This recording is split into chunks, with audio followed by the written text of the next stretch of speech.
Filipino 7, Term 1, Week 2. Karunungang bayan, buktong, tanaga, sawikain, salawikain at kasabihan.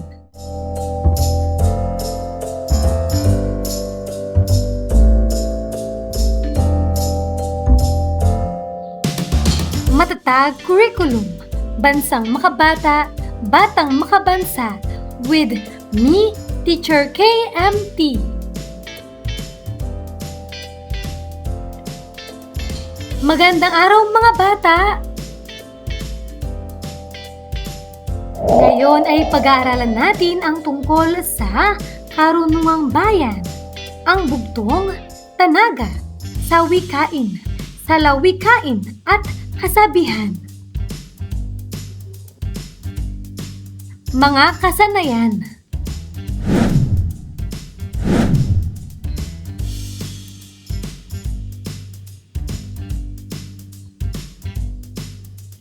Maikling balik-aral.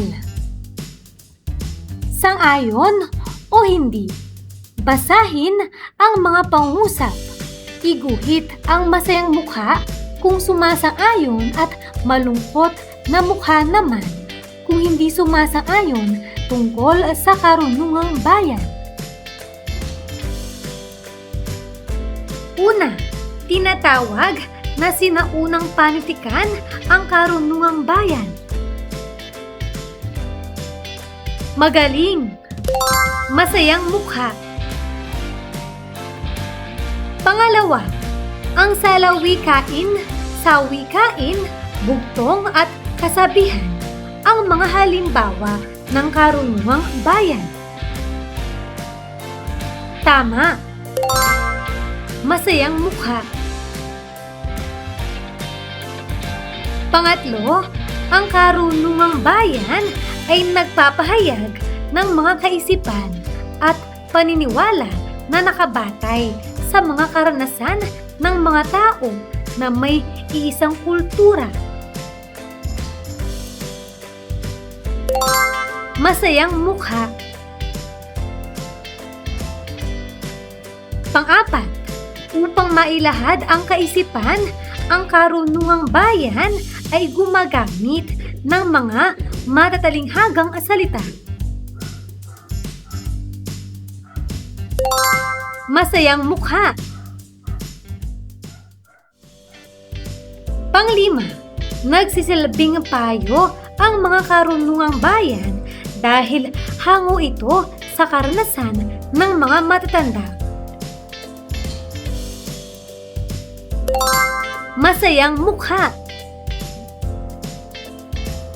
Pang-anim, tungkol sa kagandahang asal at mga paalala ang kadalasang laman ng karunungang bayan. Pang-pito, ang ipinahayag ng karunungang bayan ay maaaring pasalita o pasulat. Masayang mukha. Pangwalo, ang karunungang bayan ay bahagi ng panitikan ng bayan na nagsisilbing daan upang maipahayag ang kaisipan ng partikular o lugar.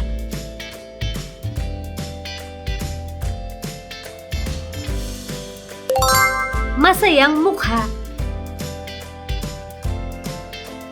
Pang-siyam, pumapatungkol ang karunungang bayan sa mga bagay na matatagpuan sa paligid o karanasan sa isang pangkat o lugar. Masayang mukha. Pang-sampu, kung minsan ang paksa ng mga salawikain, sawikain, bugtong o kaisipan ay mula sa karanasan o paghahanap buhay. Masayang mukha.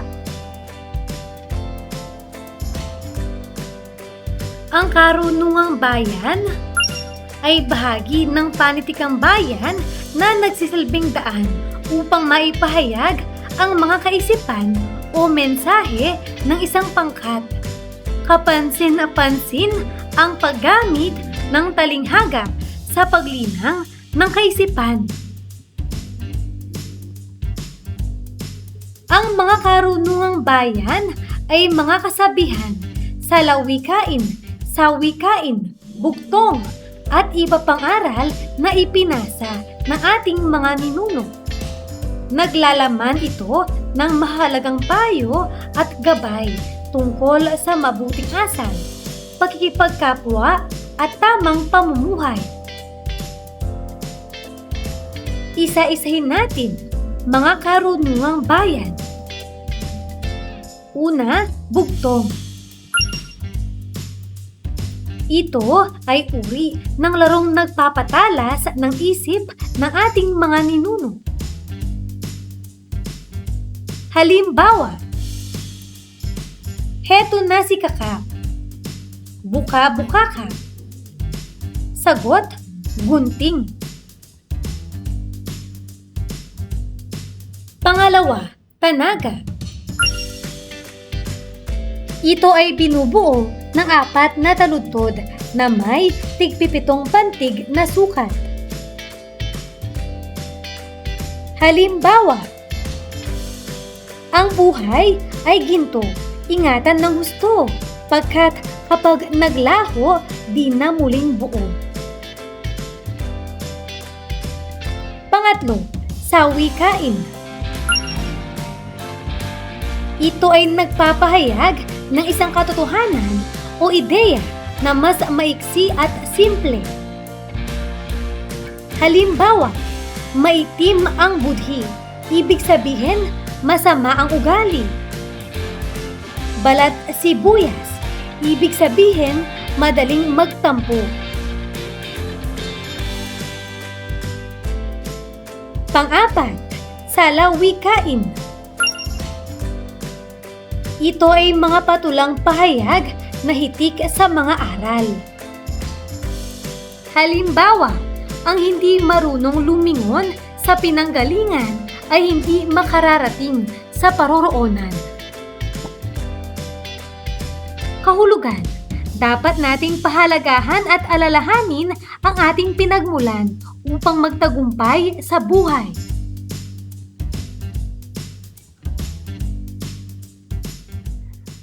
Para sa unang gawain, hambing uri. Gamit ang Venn diagram, paghambingin ang mga karunungang bayan.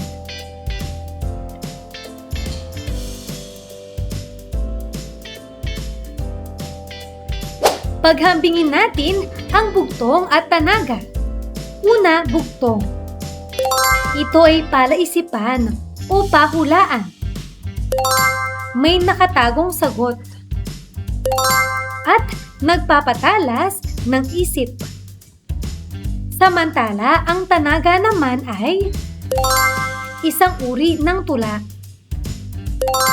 May 4 na taludtod at may sukat na tig-7 pantig. Ang kanilang pagkapareho ay gumagamit sila ng malikhaing pananalita. Paghambingin din natin ang sawikain at salawikain. Sawikain, una, matalinghagang pahayag. Pangalawa, hindi tuwirang kahulugan. Pangatlo, maikli lamang. Samantala, ang salawikain naman ay may aral o payo. At karaniwang patula ang anyo. Narito naman ang kanilang pagkakatulad. Parehong bahagi ng kulturang Pilipino. Pagsusulit. Panuto, isulat ang tama kung wasto ang pahayag at mali kung hindi wasto ang pahayag tungkol sa karunungang bayan. Una, tinatawag na katutubong panitikan ang karunungang bayan. Pangalawa, ang salawikain, sawikain, bugtong at kasabihan ang mga halimbawa ng awiting bayan. Pangatlo, nagpapahayag ng mga kaisipan at paniniwala at nakabatay sa mga karanasan ng mga tao na may isang kultura.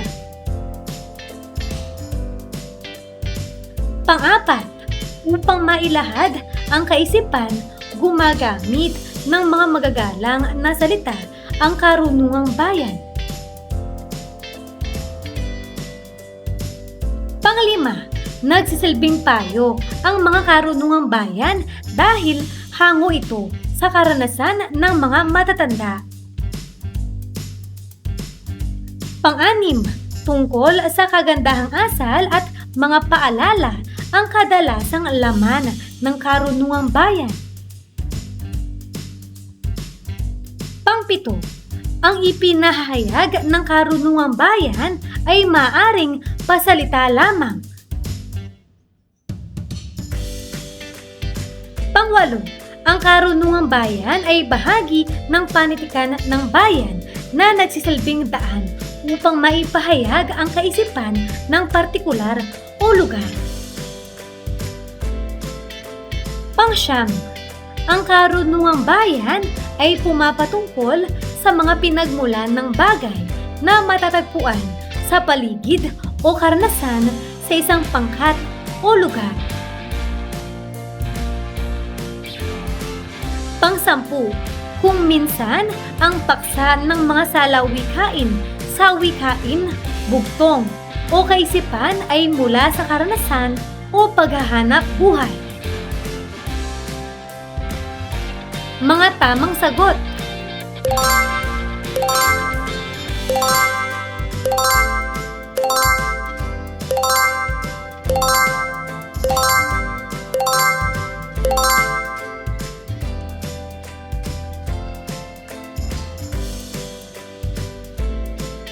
Mahusay!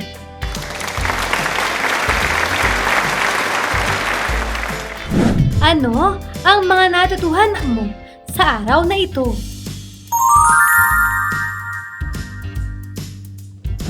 Ngayong araw na ito, natutuhan ko ang tungkol sa mga karunungang bayan. Maraming salamat sa pakikinig. Sana ay may natutuhan kayo.